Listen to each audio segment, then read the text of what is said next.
नमस्कार दोस्तों, आशीष the education foundation में आपका हार्दिक स्वागत है। मैं हूं आपका दोस्त रामबाबू बूरी और वीडियो की सीरीज के अंतर्गत आज हम आपके लिए एक नया प्लेलिस्ट लेकर आए हैं जिसका नाम है राष्ट्रीय व अंतर्राष्ट्रीय शिखर सम्मेलन, national and international summit conference. जितनी भी प्रकार की राष्ट्रीय स्तर पर, अंतर्राष्ट्रीय स्तर पर जो भी शिखर सम्मेलन, जो भी शिखर बैठक आयोजित की जाएगी, वो इस प्लेलिस्ट के माध्यम से आपको अवगत करवाई जाएगी। तो सबसे पहले ही जो प्लेलिस्ट के अंतर्गत जो सबसे पहला वीडियो जो हमने बनाया है, वो है राष्ट्रीय खरीफ सम्मेलन 2020, जो कि वीडियो कॉन्फ्रेंस के माध्यम से आयोजित किया गया है और ये कोविड-19 जैसी महामारी से निपटने के लिए एक बहुत ही लाभकारी सम्मेलन साबित हो सकता है या होगा। राष्ट्रीय खरीफ सम्मेलन 2020, नेशनल खरीफ कॉन्फ्रेंस 2020 ये आयोजित किया गया है। इसी तरह के और वीडियो प्राप्त करने के लिए हमारे चैनल को लाइक कीजिए, सब्सक्राइब कीजिए और साथ में अपने दोस्तों के साथ शेयर कीजिए। जितना ज़्यादा आप लाइक, सब्सक्राइब, शेयर करेंगे, उतने ही बेहतर वीडियो हम आपके लिए लाने का प्रयास करेंगे। तो आइए हम शुरुआत करते हैं वीडियो की। सबसे पहले हम बात करते हैं राष्ट्रीय खरीफ सम्मेलन 2020 के बारे में।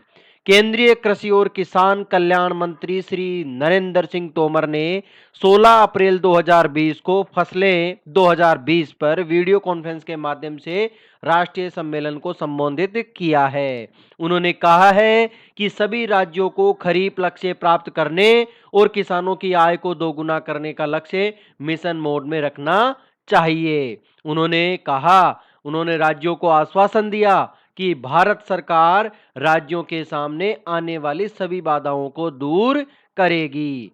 उन्होंने कहा कि जितनी भी प्रकार की राज्य सरकारों के सामने जो भी बाधाएं आएगी, उन्हें केंद्र सरकार दूर करेगी। राष्ट्रीय खरीफ सम्मेलन का मुख्य उद्देश्य लॉकडाउन की स्थिति को ध्यान में रखते हुए खरीफ की खेती की तैयारियों के बारे में राज्यों के परामर्श से विभिन्न मुद्दों पर चर्चा करना और कदम उठाना है।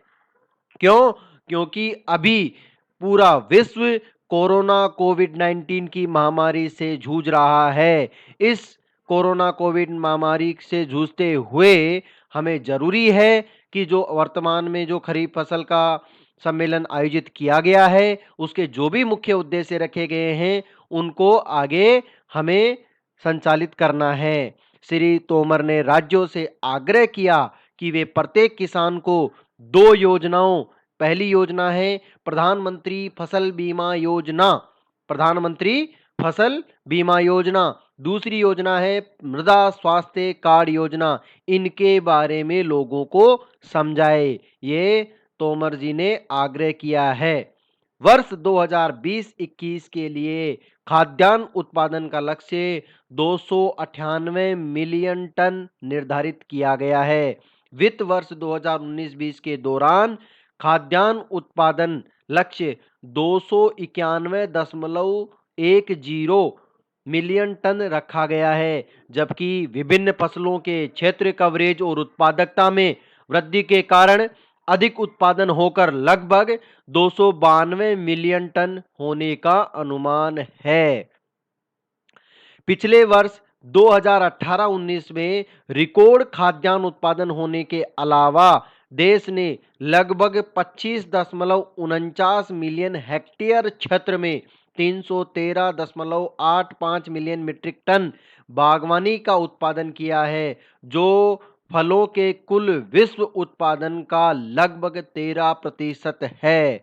चीन के बाद भारत सब्जियों का दूसरा सबसे बड़ा उत्पादक देश है, यानी प्रथम सब्जियों का उत्पादक देश चीन है, उसके बाद सब्जी उत्पादक में भारत का नंबर आता है, यानी भारत दूसरे स्थान पर है सब्जियों के उत्पादन में। कृषि, सहकारिता और किसान कल्याण सचिव श्री संजय अग्रवाल ने अपने समापन भाषण में कहा है कि हमारा देश खाद्य अधिशेष वाला देश बन गया है, लेकिन फिर भी हमें ग्रामीण क्षेत्रों में खाद्य और पोषण सुरक्षा सुनिश्चित करने के लिए कृषि और बागवानी क्षेत्रों के उत्पादन और उत्पादकता में तेजी लानी होगी। उन्होंने कहा कि किसानों को फसलों के उत्पादन, किसानों की आय बढ़ाने के लिए मंत्रालय द्वारा शुरू की गई प्रमुख नई पहलों के बारे में भी बताया। जैसे कि पहली बार जो प्रमुख नई पहल सरकार के द्वारा है वह है पानी और उर्वरक उपयोग दक्षता में सुधार के लिए ड्रिप और स्प्रिंकलर सिंचाई प्रणाली को बढ़ावा देते हुए सबसे प्रमुख प्रधानमंत्री कृषि सिंचाई योजना पीएमकेएसवाई के तहत प्रति बूंद अधिक फसल की गहनता की पहल है। दूसरी है परंपरागत कृषि विकास योजना पीकेवीवाई योजना। संशोधित किसान हितैषी योजना कौन सी? प्रधानमंत्री फसल बीमा योजना पीएमएफबीवाई योजना। किसानों को एक इलेक्ट्रॉनिक ऑनलाइन व्यापार मंच प्रदान करने के लिए इनाम योजना पर एक वीडियो हमने पहले ही बनाकर आपको बताया है। आगे है प्रधानमंत्री किसान सम्मान निधि योजना पीएम किसान योजना। आगे है प्रधानमंत्री किसान पेंशन योजना पीएमकेपीवाई की केंद्रीय क्षेत्र की योजना की शुरुआत। तिलहन, दलहन और फसलों के लिए किसानों को न्यूनतम समर्थन मूल्य अर्थात एमएसपी सुनिश्चित करने के लिए पीएम आशा योजना की भी शुरुआत की गई है। और कोविड-19 को देखते हुए लॉकडाउन की स्थिति में किसानों को बेहतर आर्थिक लाभ सुनिश्चित करने हेतु कृषि प्रबंधन के लिए जो एडवाइजरी दिशा निर्देश जारी किए गए हैं उनके मद्देनजर प्रत्यक्ष विपणन के लिए विभिन्न प्रावधानों के साथ उत्पादन लागत के कम से कम 2 गुना के स्तर पर एमएसपी किसानों को देना है। खरीफ के मौसम में और खासकर महामारी लॉकडाउन के दौरान फसल प्रबंधन के लिए रणनीतियों पर एक विस्तृत प्रस्तुति देते हुए कृषि आयुक्त डॉक्टर एस के मल्होत्रा ने कहा है कि पिछले 2 दशकों अर्थात 1988-89 से 2018-19 के दौरान खेती योग्य कृषि भूमि में लगभग 2.74 मिलियन हेक्टेयर तक की कमी आई है। अर्थात 2 दशकों में हमारी जो कृषि योग्य भूमि है उसमें 2.74 मिलियन हेक्टेयर की कमी आ गई है। हालांकि इसी अवधि के दौरान सकल फसली क्षेत्र 182.28 मिलियन हेक्टेयर से बढ़कर 196.50 मिलियन हेक्टेयर हो गया है। अर्थात सकल फसली क्षेत्र में वृद्धि हुई है जिसमें विशुद्ध बोया गया क्षेत्र काफी हद तक 140 मिलियन हेक्टेयर पर अपरिवर्तित रहा है, यानी उसमें कोई बदलाव नहीं आया है। उन्होंने आगे कहा है कि विभिन्न तकनीकी और नीतिगत हस्तक्षेपों के कारण खाद्यान्न का उत्पादन 169.92 मिलियन टन से बढ़कर 284.96 मिलियन टन हुआ है, यानी खाद्यान्न का उत्पादन में भी वृद्धि हुई है।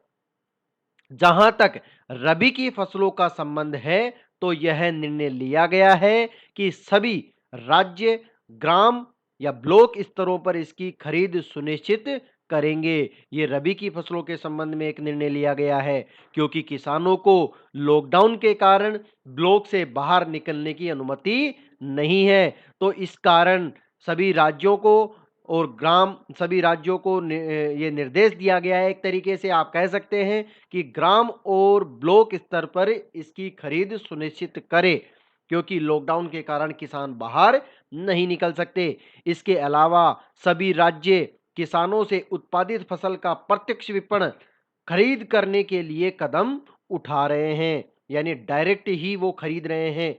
सभी राज्यों को सलाह या दिशा निर्देश जारी किए गए हैं और देश भर में ग्राम ब्लॉक स्तरों पर इस तरह के आदानों की सही समय पर उपलब्धता सुनिश्चित करने के लिए बीजों और उर्वरकों से लदे ट्रकों वाहनों की आवाजाही के लिए भी छूट दी गई है। सरकार ने किसानों को इलेक्ट्रॉनिक ऑनलाइन व्यापार मंच और बेहतर आर्थिक लाभ प्रदान करने के लिए इनाम प्रणाली को भी मजबूत किया है। पिछले दशकों में कई प्रयासों के बावजूद बड़ा कृषि क्षेत्र अभी भी मानसून पर निर्भर है, क्योंकि भारत की खेती मानसून पर निर्भर है और मानसून की विफलता के कारण किसानों को अपनी फसलों के अस्तित्व के लिए कठिनाई का सामना करना पड़ रहा है। इन सभी समस्याओं को हल करने के लिए प्रधानमंत्री कृषि सिंचाई योजना पीएमकेएसवाई को कार्यान्वित भी किया जा रहा है, जिसका उद्देश्य निम्न प्रकार से है। पहला, सुनिश्चित सिंचाई के तहत खेती योग्य क्षेत्र का विस्तार करना। दूसरा उद्देश्य है पानी की बर्बादी को कम करने के लिए खेत में उपलब्ध जल उपयोग दक्षता में सुधार लाना। तीसरा उसका उद्देश्य है सटीक सिंचाई और अन्य पानी की बचत करने वाली प्रौद्योगिकियों को अपनाए जाने को बढ़ावा देना। इस प्रकार के उद्देश्य इसमें रखे गए हैं। अब बात करते हैं राष्ट्रीय खाद्य और पोषण सुरक्षा मिशन एनएफएनएसएम की अग्रिम योजना और कार्यान्वयन के लिए राज्य कार्य योजना एसएपी के प्रारूप को सरल और कम करके लगभग एक पृष्ठ का कर दिया गया है, ताकि राज्यों को तैयार की गई एसएपी मिल सके और उसे वे न्यूनतम प्रयासों के साथ सक्षम प्राधिकारी की मंजूरी के बाद भारत सरकार के पास जमा करवा सके। राष्ट्रीय खाद्य और पोषण सुरक्षा मिशन मुख्य रूप से खाद्यान्न उत्पादन के लिए एक जनादेश है और देश भर में राज्य कृषि विभागों के माध्यम से प्रोजेक्टाइज्ड मोड पर लागू किया जाता है। एसएपी प्राप्त होने के बाद 1 सप्ताह के समय में उसकी जांच की जाती है और कार्यान्वयन एजेंसियों को अनुमोदन दिया जाता है। परियोजना निगरानी दल केंद्रीय और राज्य स्तर पर मौजूद होते हैं, ताकि एसएपी तैयार करने और क्षेत्र दौरे व किसानों से बातचीत के माध्यम से मार्गदर्शन कर सके। इस कार्यक्रम के कार्यान्वयन में पारदर्शिता सुनिश्चित करने के लिए विभिन्न हस्तक्षेपों की जियो टैगिंग भी की जाती है। विशेष सचिव, अतिरिक्त सचिव कृषि और कृषि सहकारिता एवं किसान कल्याण विभाग आईसीएआर के वरिष्ठ अधिकारियों और विभिन्न राज्य सरकारों के अधिकारियों ने वीडियो कॉन्फ्रेंसिंग के माध्यम से इस राष्ट्रीय सम्मेलन में भाग लिया है। कृषि क्षेत्रों में खरीफ सीजन के दौरान क्षेत्र कवरेज, उत्पादन और उत्पादकता बढ़ाने के लिए संबंधित राज्यों में अपनाई जाने वाली रणनीतियों, चुनौतियों, उपलब्धियों को साझा करने के लिए 5 समूहों में सभी राज्यों के कृषि उत्पादन आयुक्तों और प्रमुख सचिवों के साथ एक बातचीत का सत्र भी आयोजित किया गया है, जो राष्ट्रीय खरीफ सम्मेलन का ही एक भाग है। आशीष द एजुकेशन फाउंडेशन में आपका बहुत बहुत धन्यवाद करता हूं। इसी तरह के और वीडियो प्राप्त करने के लिए हमारे चैनल को लाइक कीजिए, सब्सक्राइब कीजिए, साथ में बेल आइकन को प्रेस कर लीजिए, ताकि आने वाले वीडियो का नोटिफिकेशन आपको तुरंत मिल सके। एक बार मैं फिर से वीडियो देखने के लिए आपका तहे दिल से धन्यवाद करता हूं।